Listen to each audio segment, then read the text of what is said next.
Welcome to the Conduit Deeper podcast, a podcast that takes a deep dive into the details that surround our current sermon series, from current events to fascinating finds to conversations that take us deeper into the Word.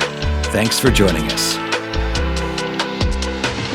Welcome to our Deeper podcast. My name is Mo, executive pastor at Conduit Church, joined with our lead pastor, Darren Tyler. And I got to admit something that's really embarrassing. Confessions.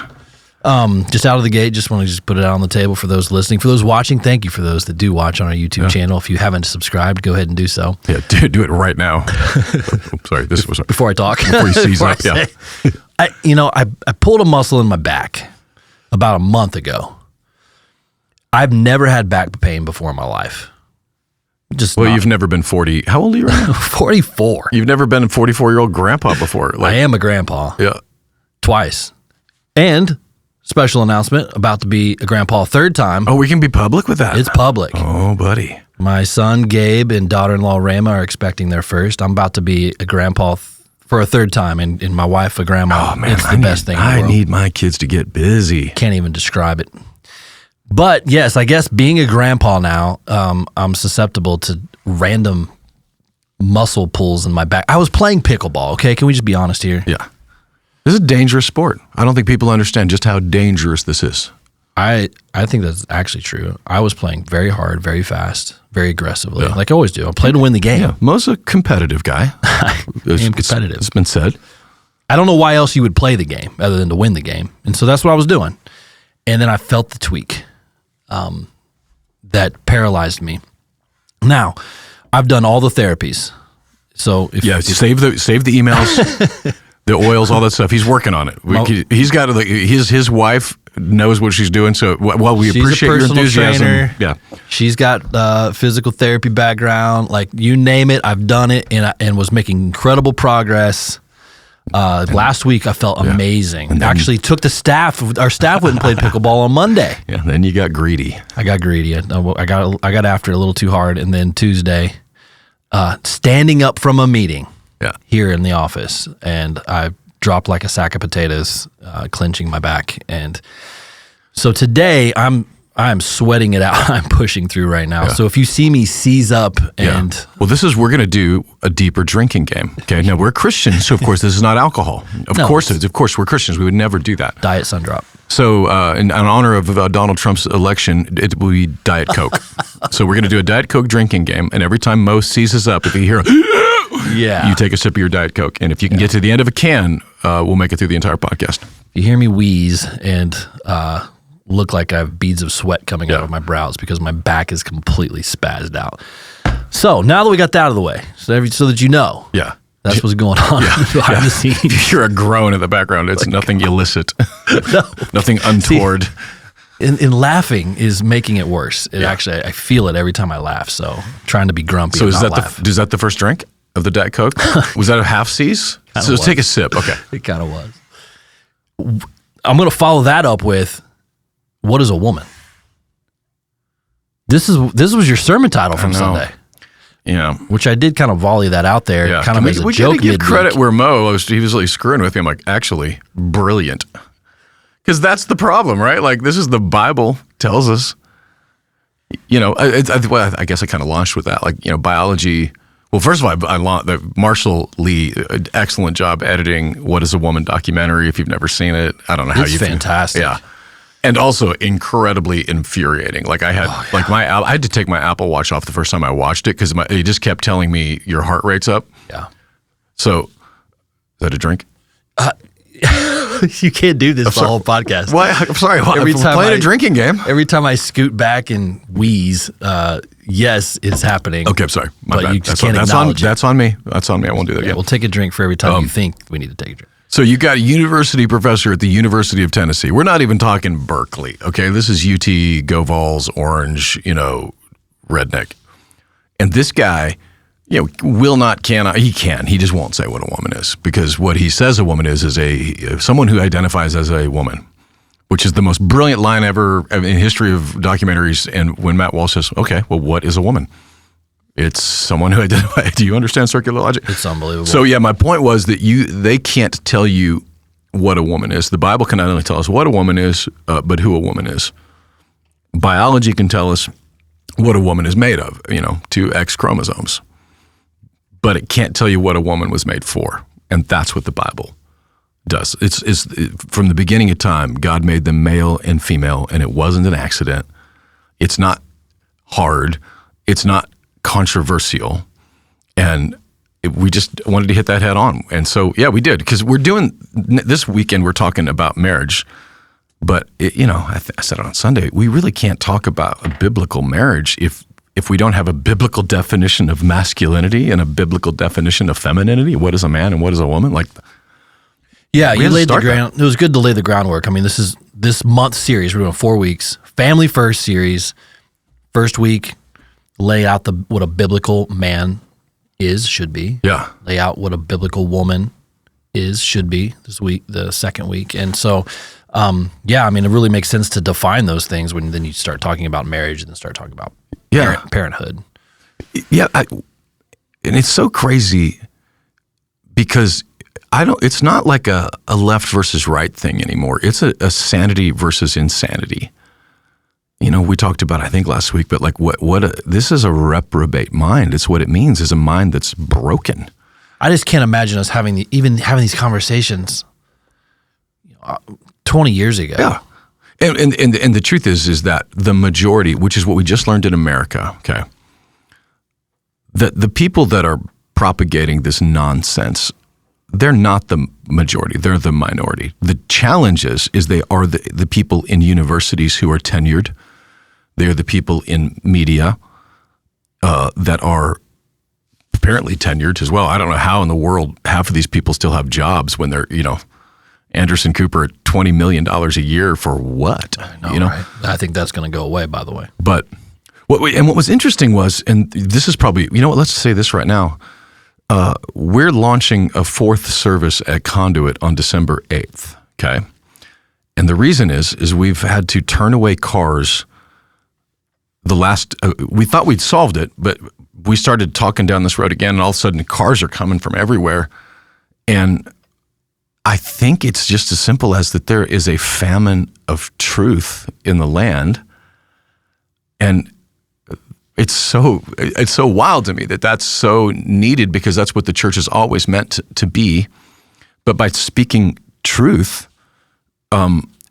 it's so easy, so black and white that's what carried the election for Trump. It's what's carrying, and I've said this in the past. We talked about it a little bit in staff meeting yesterday. I think it was staff meeting, but we're not actually saying anything, at least I'm not saying anything any different than I've said in the last 14 years. I mean, I've talked about abortion. I still remember while we were at the high school when I was talking about sexuality and male and female, and then there was this little blue-haired with her little iPhone trying to do a gotcha video for her 4 Instagram followers after the service was over. And I'm not saying anything different. So I don't think Conduit has changed. I think the culture has changed. 100%.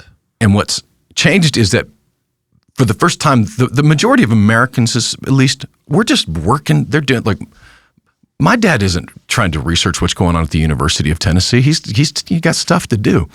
But in the last 10 years, it's been shoved down the throats through media, through Netflix, through DEI initiatives on Amazon Prime, to the point now where it is completely unavoidable if you go anywhere.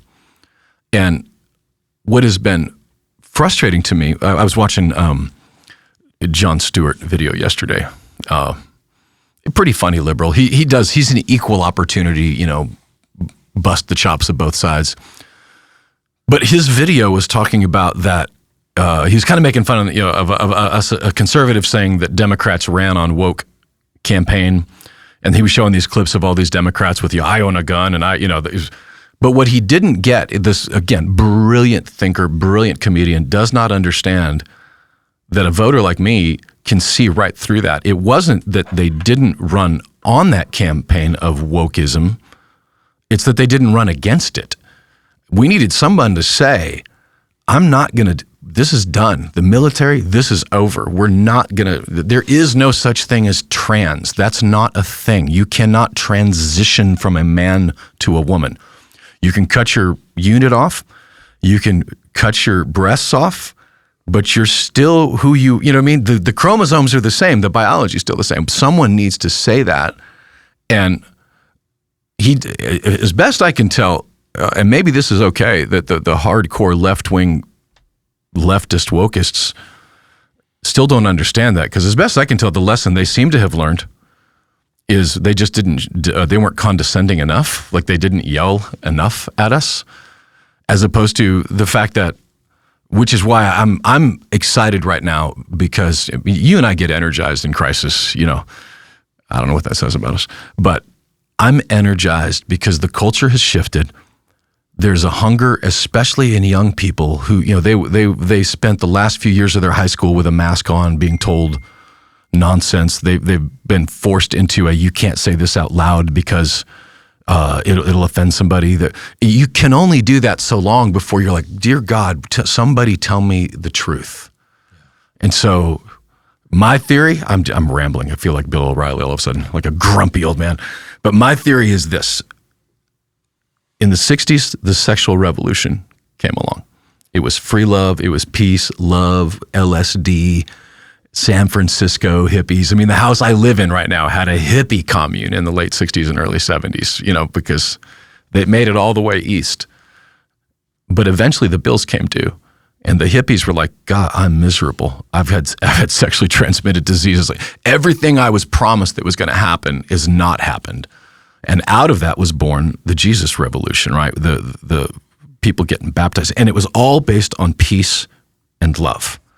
You look back to the songs, Love Song, Chuck Girard, you know, Greg Laurie, Chuck Smith.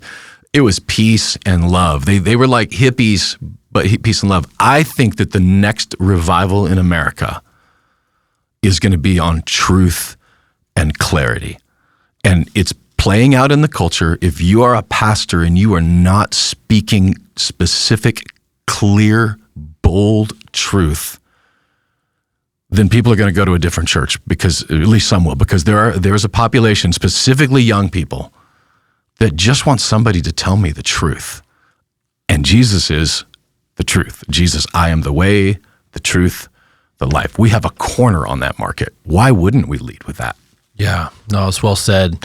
And it is hard to believe that just speaking the truth, basic truth principles, would be so magnetic and controversial. Like, the people will be drawn to the fact that we're saying the common sense thing out loud, and that other churches are avoiding it. Yeah. These are our friends, right? Like, we have great relationships with so many pastors and churches in our community, and not everybody is on the same page when it comes to these types of discussions, which is so interesting to me. Well, and here's what I think on that. Because you're right. I'm in group chats with pastors we pray for them by name. We're all on the same team, Team Jesus. But if you remember in the early days of COVID, it took a little bit for a lot of pastors to catch up. It's not because they were bad guys. They were, you know, I would get frustrated because, and I understand if you were at a church and he wasn't saying it, it would be very, very frustrating. But if you're like a normal American, whatever, you're not looking at epidemiology charts out of Europe trying to figure out this. You know, that's just not a normal way to live. And if you look at, this is a biblical lens for this, the First Chronicles, the men of Issachar understood the times they lived in and they knew what to do. They were by far the smallest tribe in Israel. They just were. And I think that's how it was designed to be. Like, by orders of magnitude, the smallest. Because when times are really, really good in a culture, guys like you and I, we can lead, but we don't lead like with energy and passion, and we're leading with brains and thinking. And so that's just how we're naturally wired. So it's not that we're doing it right and someone else is doing it wrong. It's just sometimes guys like us have to go first, get our butts shot, get the mean tweets. And it just takes a little bit for some others to catch up because they look to us, and in the same way in good times we can look to them and learn from them. But in times like this, sense. I'm saying if you are hearing this and you're thinking, I won't say names, but I know guys that I don't even think they realize exactly what's happening in in the culture right underneath of us, but it happens all the time where the culture shifts and we don't even realize it's shifting. But in the church, someone's got to be the tip of the spear. And, in our culture, I feel like we've been a part of that in our culture. Gabe Lyons at Think, he's been a part of that. There's pastors in our community. I'm thinking of Clint Mosley, definitely at the tip of the spear. But, it's time for them to catch up. Like if you don't now, you're going to lose out. Like you don't have to do an invite a friend Sunday if you speak truth. And especially right now, I mean, yesterday we're talking like one of our staff is a nursing class, and she was here in a group of 20-somethings talking about some church where they're turning away cars, and what are they talking about with it? And realizes, oh, that's my church they're talking about, and that's young people that are talking about it. On the subject of feminism specifically, post-election, there's been quite the revolt from millennial women. So the stats are out. We talked about this a little bit last week. The largest voting demo of the election for the Republicans were Gen X males. We discussed that last week. The largest voting demo for Kamala Harris and the Democrats was millennial women. 60%, something crazy like that. I think it was 54%. There you go. Because 46% of females still voted for Trump. Good point. That's a really good point. It was more that voted against, but there was still 46%. Let's not forget. Yeah, and I think of that 54, I think of the stat I'm getting to is that of that 54% of females, the largest percentage of that number were millennials, 18 to 29 females. And since then, they have you followed this 4B movement? Yes. Yes. So I have. The 4B movement has taken over from the liberal left women, and I'm trying to catch up, right? Because the meltdown videos have been entertaining at best.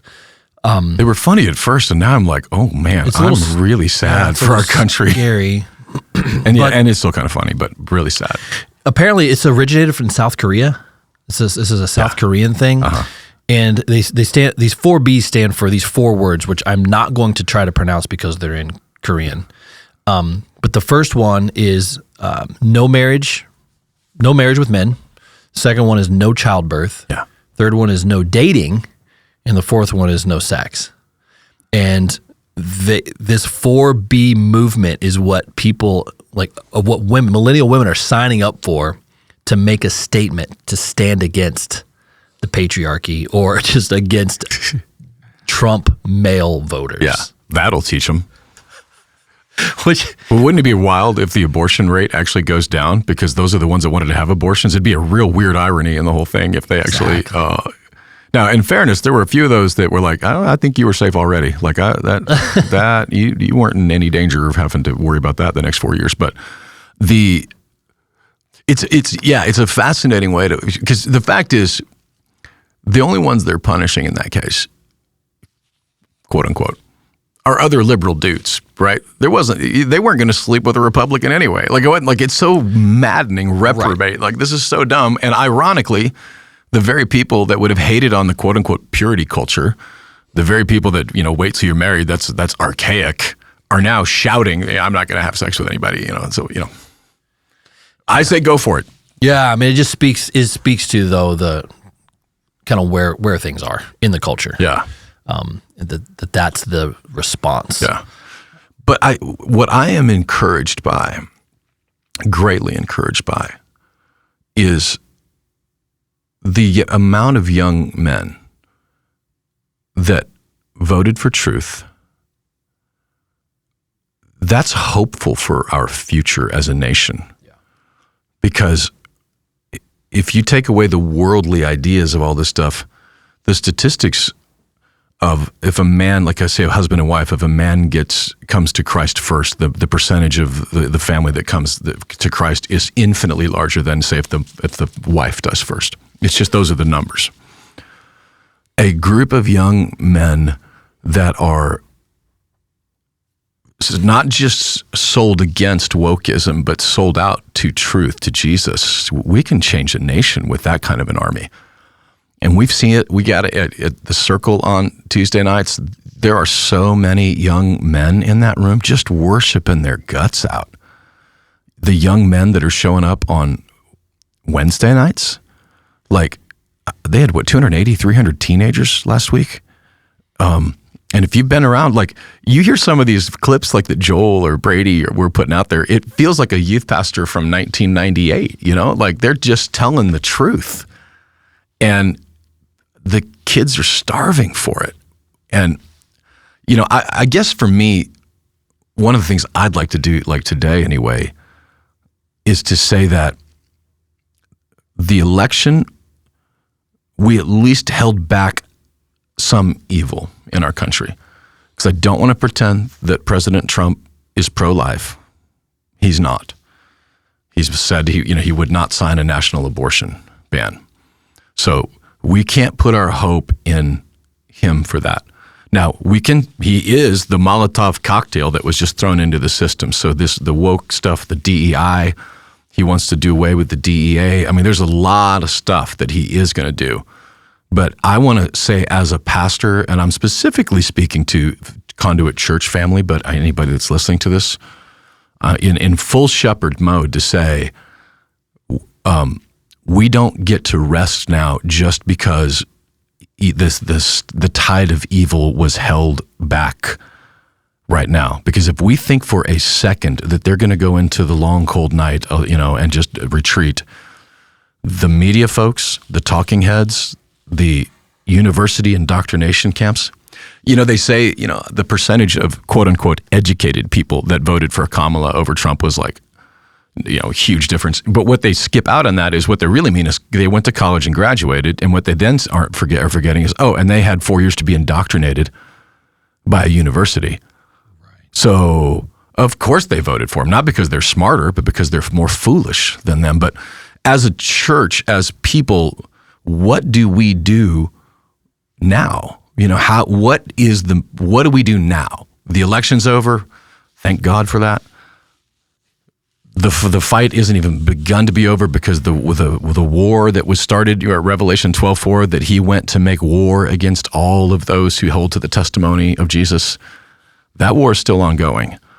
And, so I would say I've got 4 things that I'd like to go through and these are not exhaustive. It's a podcast, but it's exhaustive. But, 4 things that as a church family that we should be focused on in lieu of this. And actually, I sort of alluded to one of them, but one is, we need to be aware that the educational institutions in our country, as they stand with tenured teachers, tenured professors,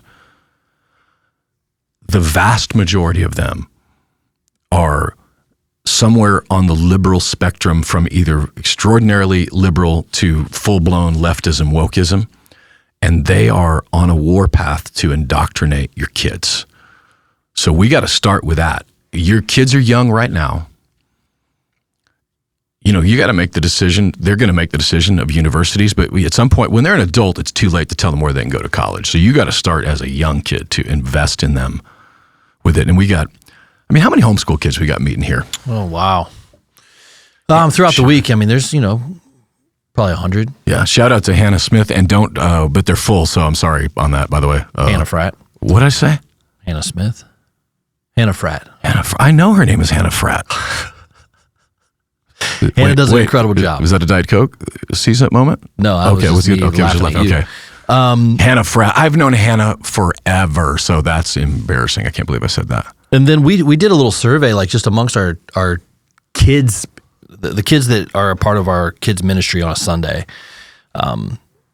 More than half, the majority of the kids that are a part of our kids ministry, K through 5th, are now homeschool. Wow. The majority.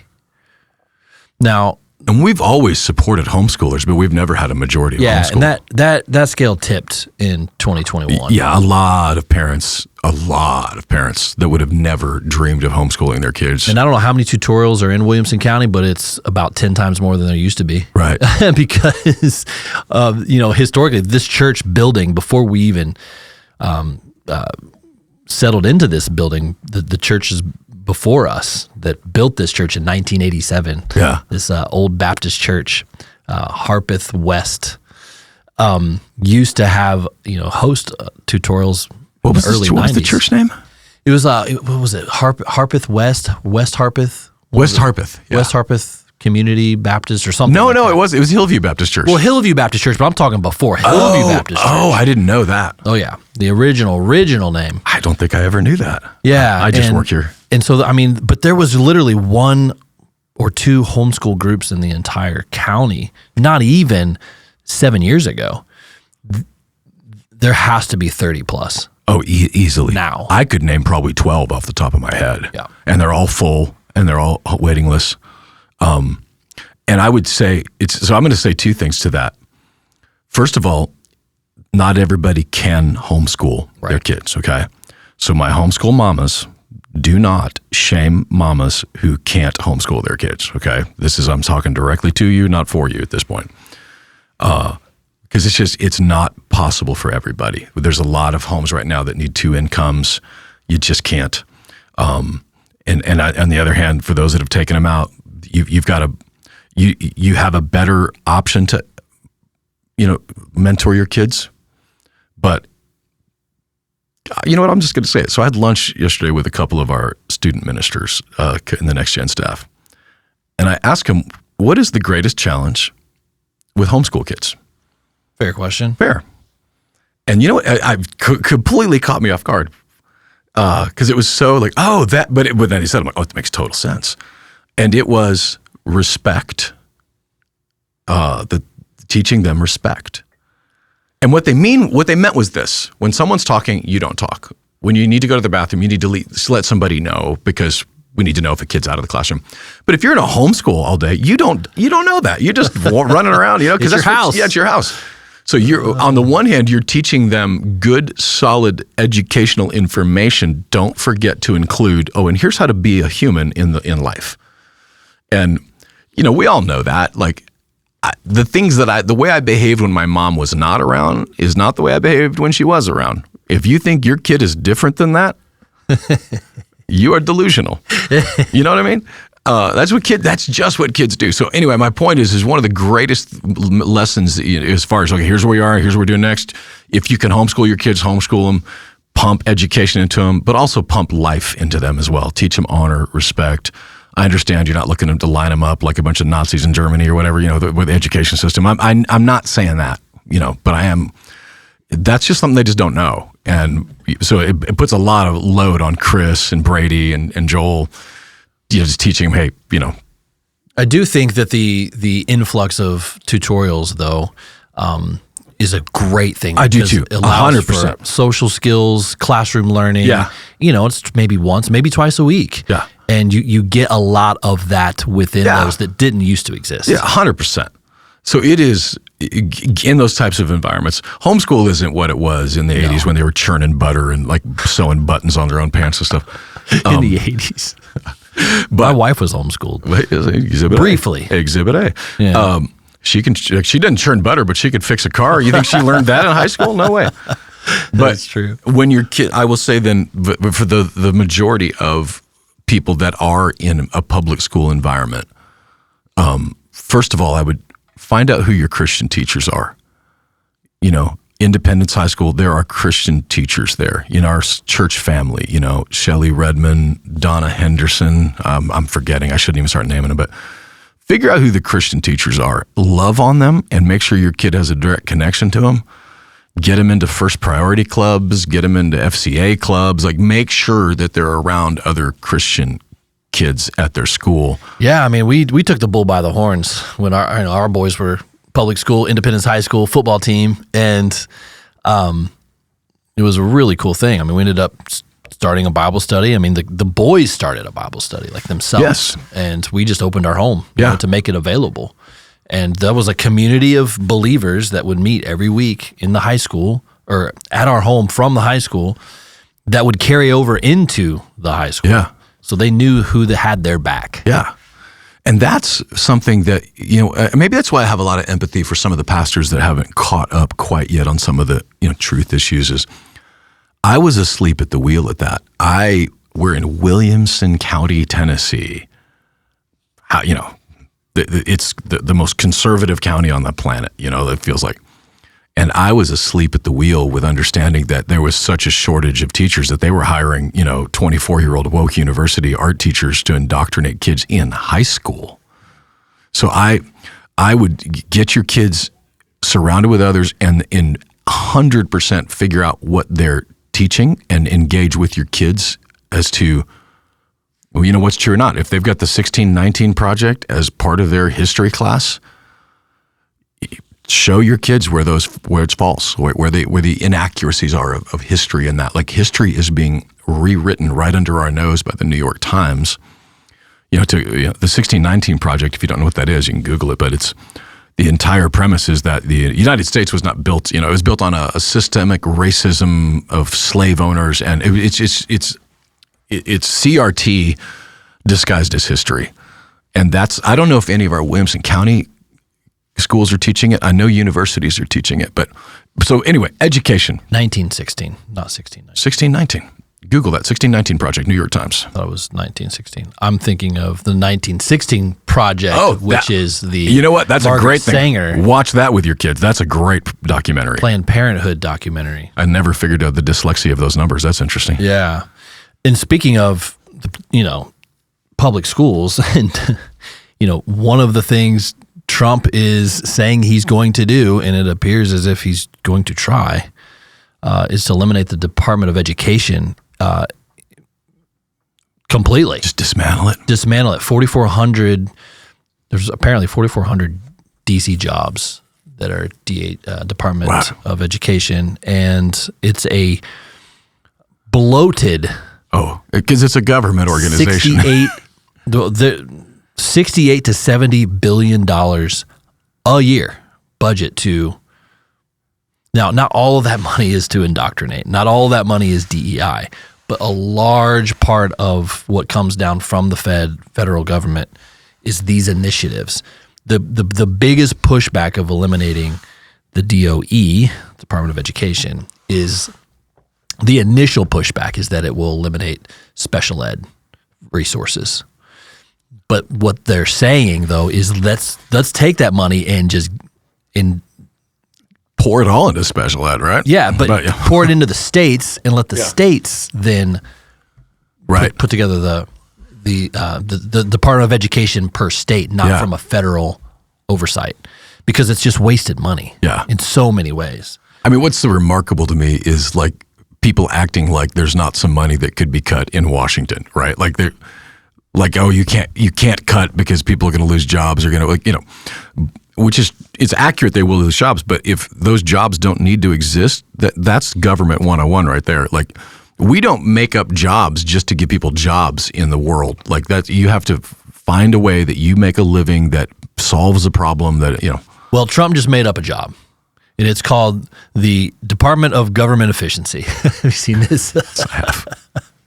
The Department of Government Efficiency, which if there was a department that I would want to work at, it would be that one. Just slice and dice. If the efficiency is like my favorite thing in the world. I want to be as efficient as possible across the board. It's why I'm probably in the role that I'm in. But Vivek Ramaswamy and Elon Musk have been tapped to co-lead this new Department of Government Efficiency. So to start cleaning things out. Was there a Doge coin? Is there a play on words here that I'm missing? It's why he's calling it that. This is an Elon thing, man. It's all about the Doge. His ability to troll without even knowing you're being trolled is so top shelf. It is for sure on purpose to pump the Doge coin. Wow. And by the way, government efficiency, that was what Bill Clinton ran for. He ran on that platform, and people forget. He was the first president in modern time that had, somebody fact check me, email me on this one, that had a balanced budget. But the reason I know this is he would, like Al Gore, the guy that invented the internet, would go on like Dave Letterman every year with a report of all the crazy things that we're spending money on. I remember, I vividly remember there was an ashtray, and I want to say it was like $1,000 for this government ashtray. Like, it was just insanity. Our tax dollars. So the idea that you can't cut that, it's honestly the same thing that happened at Twitter, right? He lays off 75% of the staff, and I don't know if you've noticed any difference in Twitter, but I have not. The difference I've noticed is that it's 100 times better than it was across the board, not to mention the censorship. So, you think 75. Now, I will say, we, as a staff at Conduit, we run mean and lean. We cut 75% of our staff, and we're hosed because we're not spending like the government over here. We're spending like God's stewards. We're spending like you and I were both former business owners. We didn't just spend willy-nilly. We make sure, we spend it. Count. But that said, at the federal level, that's what he's going to destroy. And at the local level, we've got to be vigilant with our kids. He's going to destroy whatever DOE, but that does not get rid of tenured teachers inside of schools that want to indoctrinate your kids with what they've got. And again, find the Christian teachers. They're out there. Love on them. Support them. Buy them gift cards. Throw parties for them, because they're on the front lines of this stuff.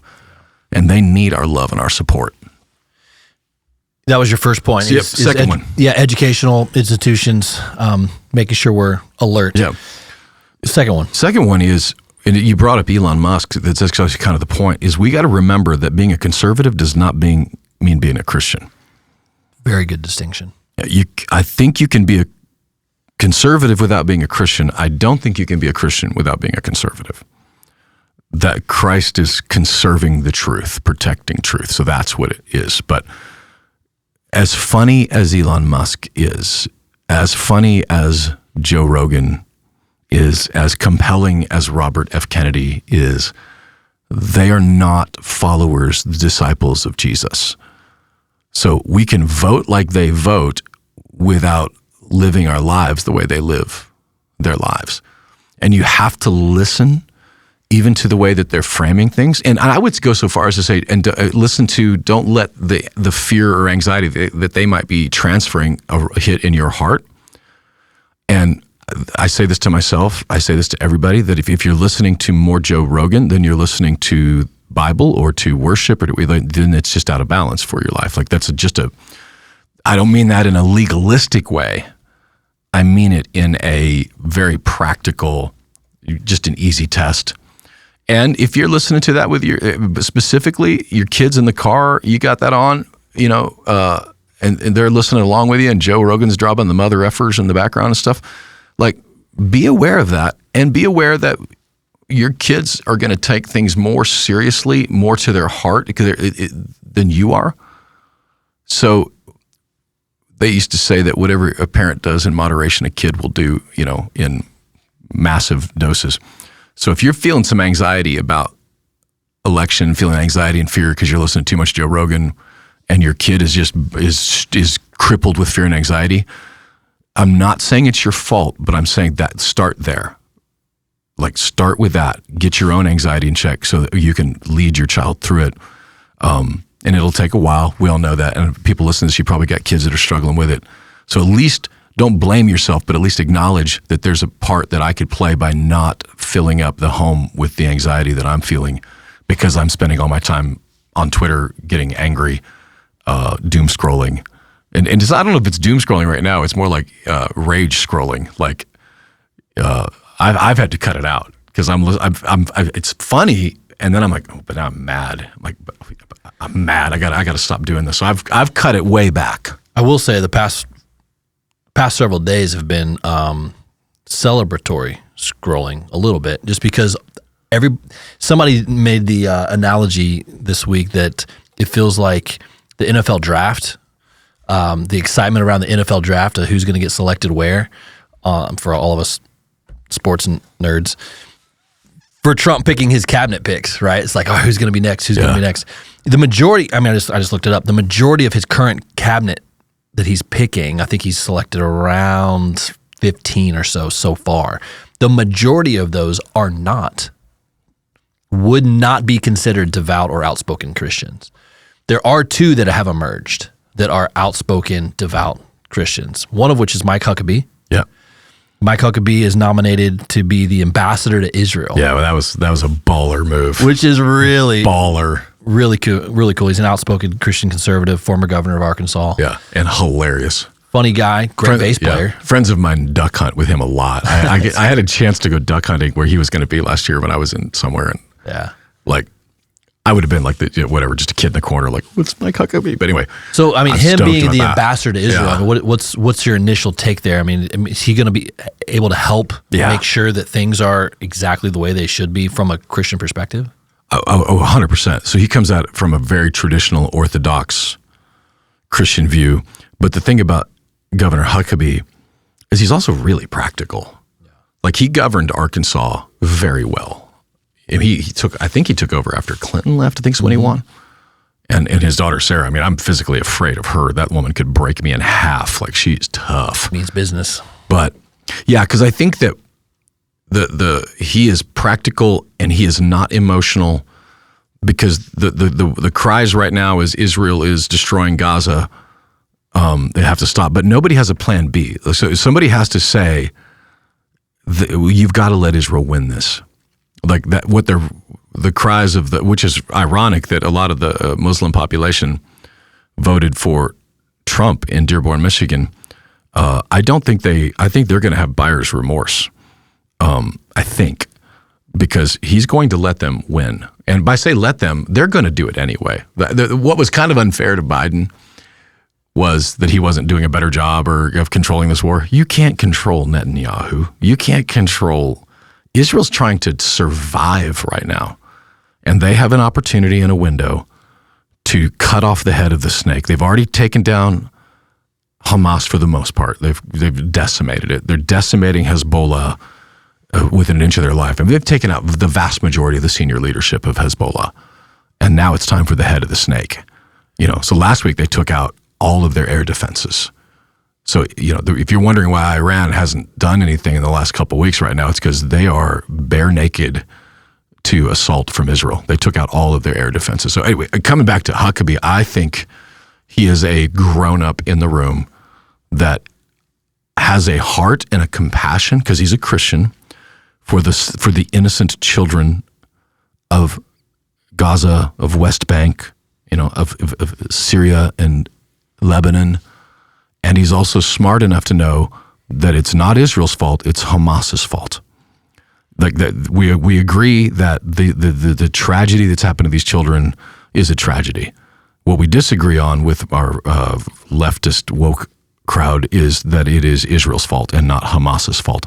Hamas could release these hostages today, put down their weapons today, and have peace.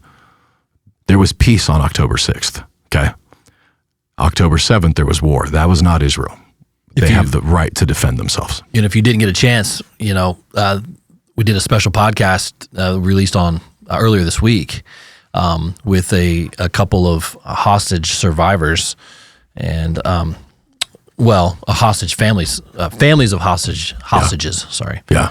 Well, one was a survivor who was a friend. He was out there. He survived the assault on the festival. He escaped. Dean.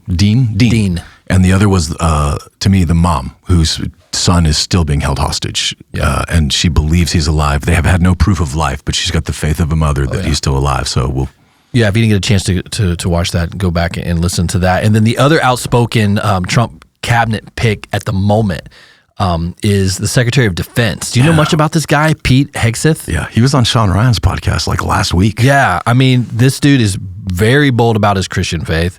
He now has the keys to the whole Defense Department. Yeah. This dude he's a bad man in a good way. Navy SEAL, right? I think so. Yes, Navy SEAL. A couple of bronze medals under his belt. Yeah. He has served. He's a smart dude. He's a Harvard, Yale guy. Harvard and Yale, I believe. And devout Christian, huge Israel supporter. Very interesting pick. No one had this guy on the radar. Yeah, so the only reason I knew who he was is that he started, a lot of people, probably everybody knows Sean Ryan lives here in Franklin, and he's friends of ours. And I just happened to catch him on a couple of YouTube shorts. And then like the next day they announced him, like, wait, that guy, like that dude looks like he's like a movie star, superhero. Like I didn't see that coming from a mile away. And then I started reading about it, and apparently nobody else had that on their bingo card either. Yeah, it'll be interesting. He is very, very much outside the norm, outside the box of what a typical Secretary of Defense would be historically. I mean, he's just not a politician. Yeah. He's in there and he means business. He's led these types of things before on a military level. Yeah. But wow, it's a surprise pick, and I'm glad to hear he is a believer. Yeah. But the point being, though, is that you're right. Conservative doesn't mean Christian. The majority of the conservatives that are in politics, they're not believers per se. They're not devout disciples. We are a minority. Yeah, we need more, by the way. Well, and this is our time, right? Yeah. This is the kind of the point of what we're saying. Like, which actually is just funny, brings me to point number 3. Right, we need more. We need more. Let's not, in this time, let's not be passive. Yeah. Let's be active. Yeah. Like we have to initiate. Yes. It's go time. It's go time, and it's go time local, regional, state, and national. I love, Marsha Blackburn is a Christian in Tennessee. Andy Ogles is a believer. We need more of our brothers and sisters to answer the call. Did you know our very own Andy Hart ran for, what was it? What did he run for? I don't even know. It was council. Yeah, city council. City council, I think in Columbia. Yeah. He's just one of us. He's one of us. Yeah. He's one of our. And shout out to Andy, because that's exactly what I'm talking about. 100%. Andy's just one of us. He's a normal guy. Well, I say normal, he could shoot an apple off your head, but normal guy, loves his wife, his kids, the whole thing. But that's what we need. So the playbook is we don't stop and celebrate because we need more Christians, not just conservatives, in those rounds. And I think my theory, if you're a Jesus person like we are, we've always viewed the church as God's tool, God's mechanism, and which is true, and I'm not changing that. But I think if it's an if this then that moment. So there's this thing where if this is it, then we don't need to be in government because government is. So even in our own Williamson County elections, we've had. I guess we can talk about it now, but the person that just shut down our homeschool with a cease and desist 5 years ago in the county, or we're in that now, was a woman who thinks she's a man, and raging liberals sends a cease and desist to us, and it's like, God bless, her. I pray that she comes to, but I also pray that there are some bold Christian people like Robin Baldry in our own church family. Yeah. That say, I'm living in this county. I want to be a part of this county, and being a part of this county is I'm going to stand up, and you're going to take some flack. You're going to take some crap. You're going to get some bullets, but put your big boy pants on, and know that's just part of the job. And so I would, prayerfully consider. You think, I'm just a mom. I'm just a, good. That's what we need. People who are just a mom. People who are just a dad. People who are just a whatever.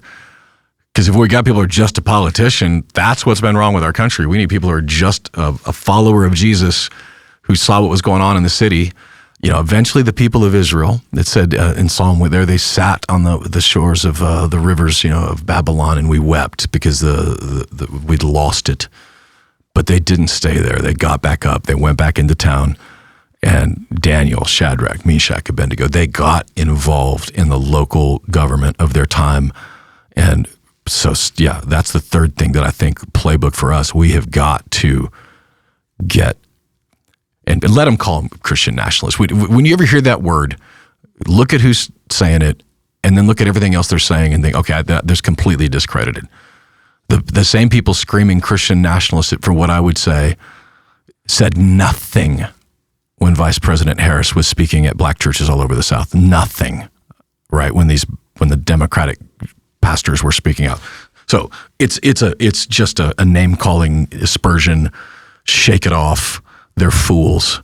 We have a church full of brilliant people, and I pray that in the same way some of you guys are football coaches and soccer coaches and like all that in the civic, that, get involved wherever you can in influencing and making the city a better place. Yeah, that's what I was going to say. I mean, if it's not government, at least get involved. It's one of the reasons I love coaching football once, each season, just to put myself in the community with folks that I wouldn't normally probably be with. And just try to make a difference and influence families and these kids that are looking for, hopefully, they need an example of what normal, a normal coach can be, a normal guy that doesn't have crazy ideas and that's not trying to effeminate these young men. Like, you can be strong, you can be bold, you can have courage. Yeah.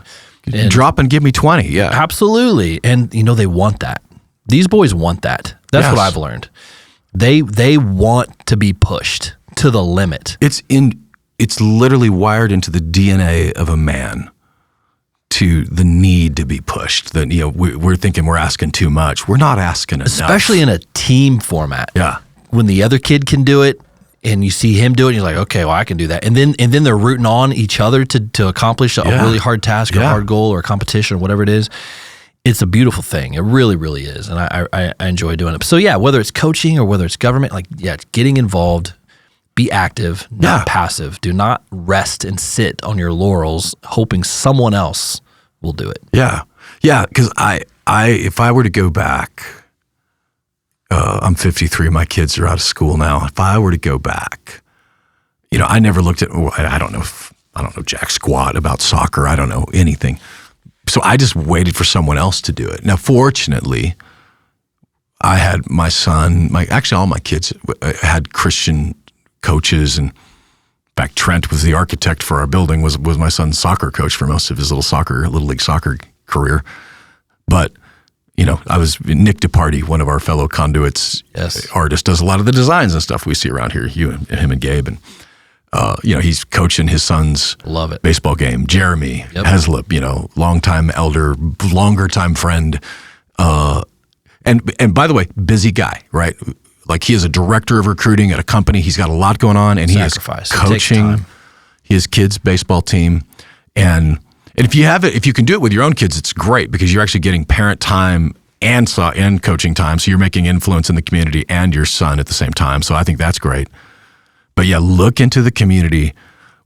It's like I don't know that anybody ever said it intentionally, but there was like this idea that here's the church world where we go to do church things, and then everything about ministry was focused on the church world, kids ministry. And by the way, we do need you to serve in the church. Okay, true story.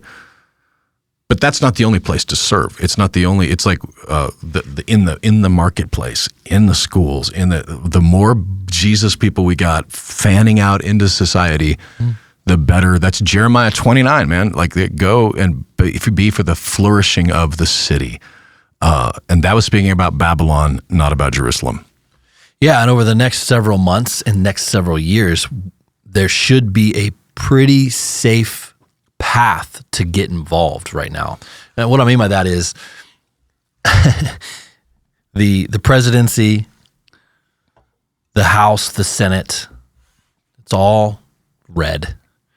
And so the pushback that maybe we would have received over the past 4 years or the past 12 years,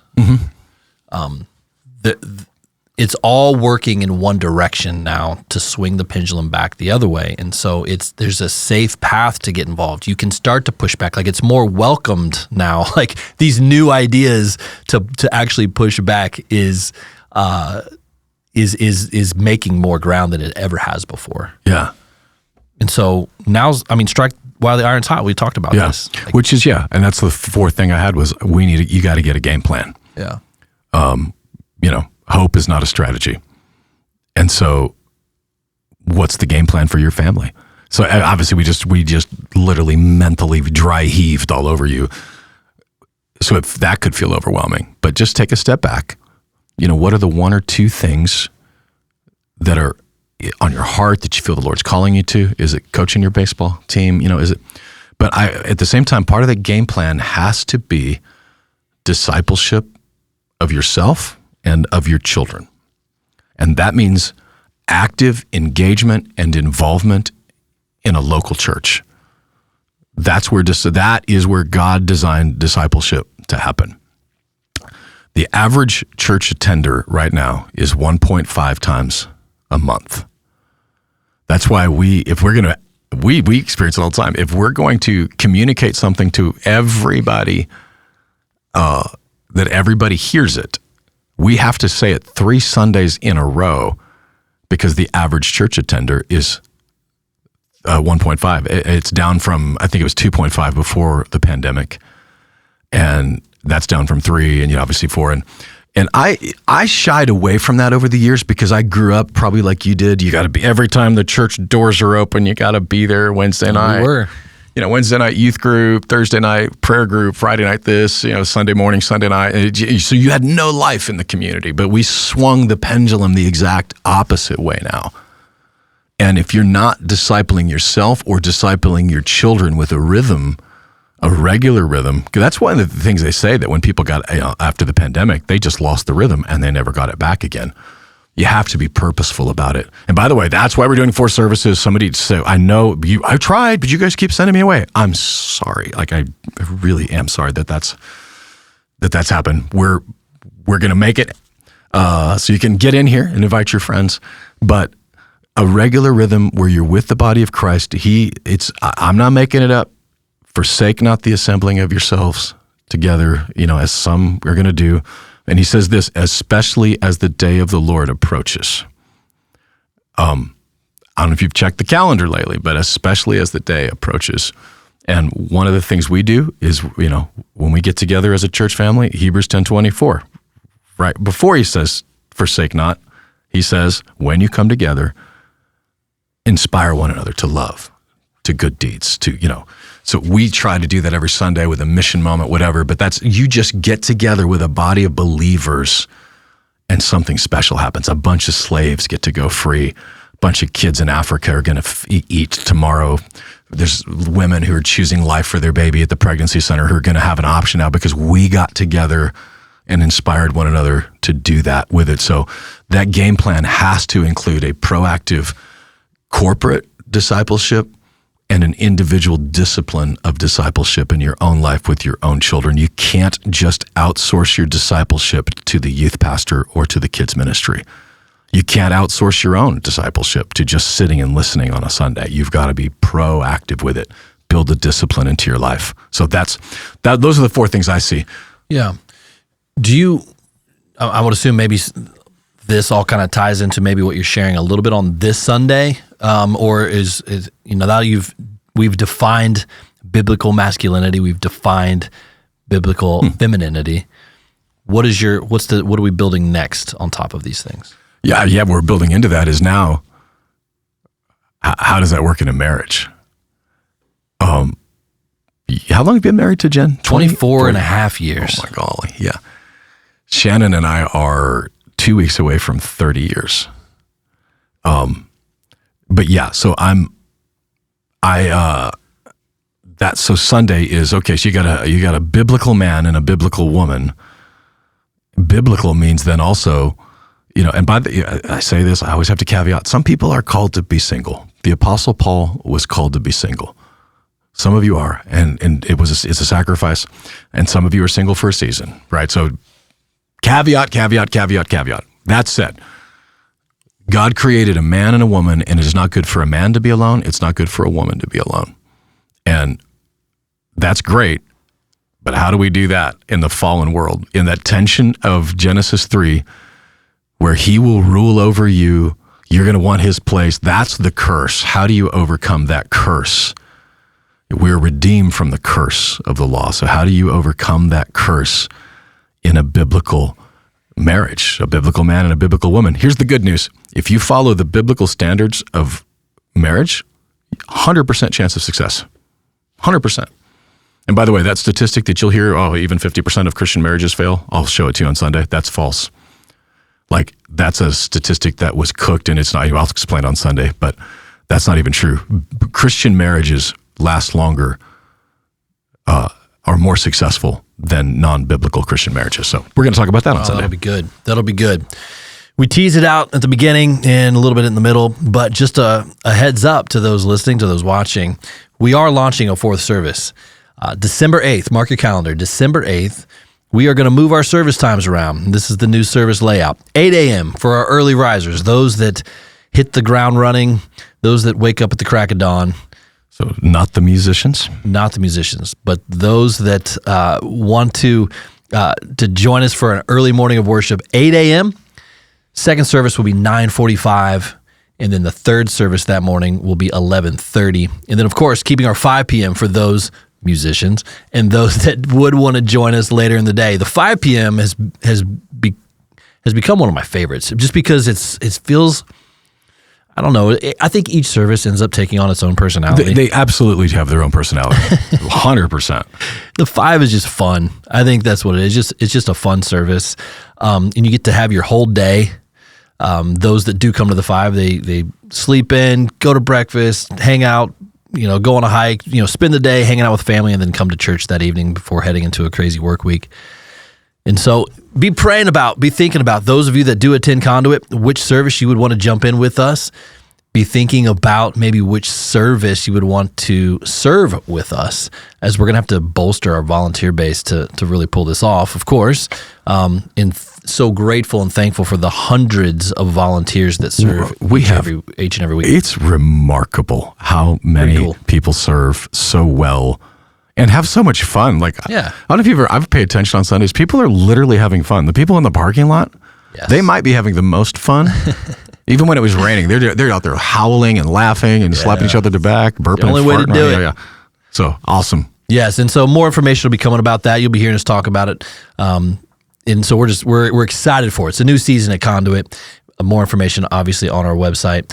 But if you are, again, stumbling into this and this is your first time, we would ask that you subscribe.